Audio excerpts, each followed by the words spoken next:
I am here in San Francisco with Cryn Johannsen, founder and executive director of All Education Matters. And I guess it was about a month ago, Cryn was on my radio show talking about student debt, and it's great to meet you in person, Cryn. You too. So, it was shocking to me, reading your blog and then having you on the show, is hearing you talk about students who are swimming in so much debt that they're actually contemplating suicide. Yeah, it's, as I was saying to you earlier, I'm not an interventionist, obviously. I'm just clearly not a therapist. And I'm an advocate for people with student loan debt, but that's quite different. And so but the outreach is important. And so what I've done is every time I write about it, I always put the National Suicide Hotline on every piece. I don't do images that trigger. And I have to admit, there was one way back 2 years ago that I did. It was a painting. It's an impressionist painting. But I realized that that's just not healthy. I mean, you have to be really careful as a journalist when you're writing about this. So I always have just the numbers for suicide prevention. And what's terrible, though, is, just last week I got this comment on my blog, because I moderate them.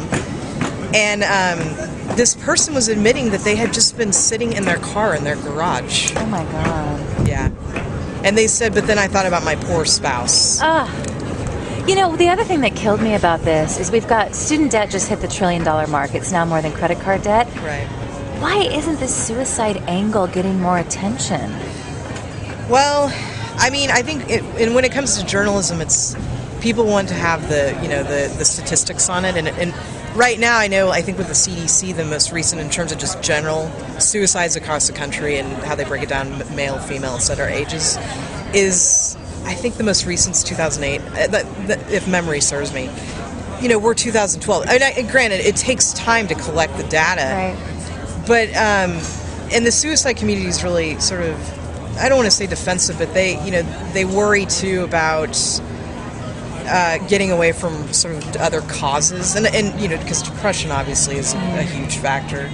But when you think about it sociologically, even just the ideation, and not even going through with it, I think, is significant, because it shows the level of where, the emotional level where these people are. Right. And I think that's really important to talk about. Exactly. Now, you've done quite a few interviews with the national media. Do they ask you about these issues? Do they ask you maybe to put them in touch with someone? No.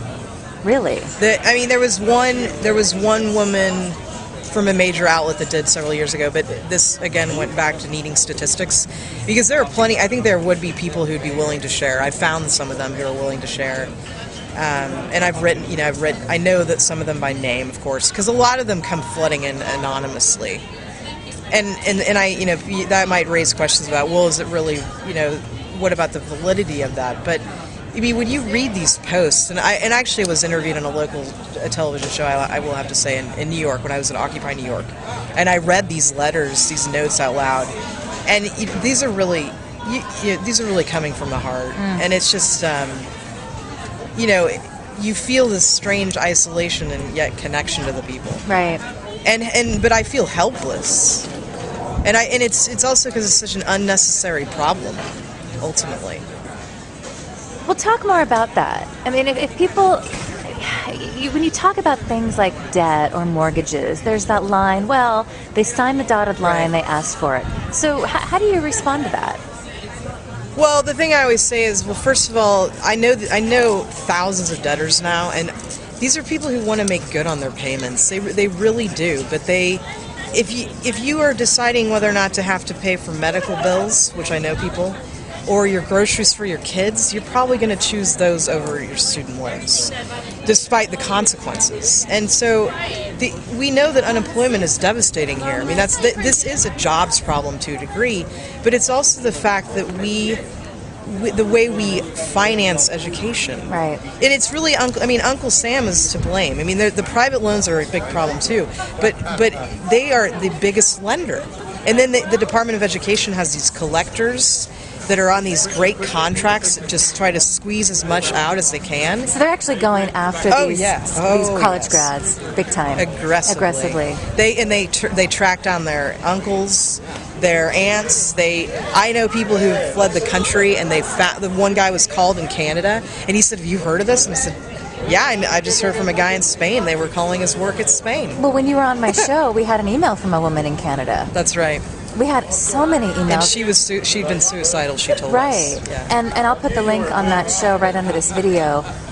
What needs to be done about this? President Obama was talking regularly about pressuring Congress not to double the rates of just one loan, and they wouldn't even debate that.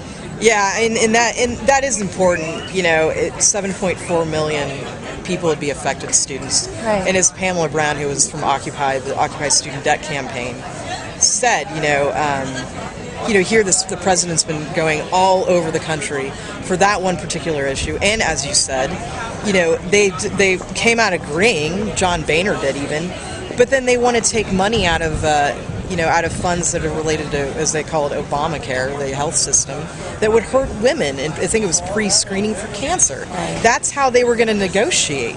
And they've been doing that. I mean, look at the debt ceiling. Look at what they did to us. They are, the GOP, as, what's his name, Max Ornstein, at the American Enterprise Institute, just wrote this great piece. It's co-authored. I can't remember the other. Someone from Brookings, I think. Yes. Yeah. And the GOP is the problem. And he is absolutely right. And reporters are failing to call these people out on the facts. And this is the American Enterprise Institute. I know. This is sort of the beacon of promoting free market ideology. And this guy is saying the GOP and their plans are just they're harmful to the American people.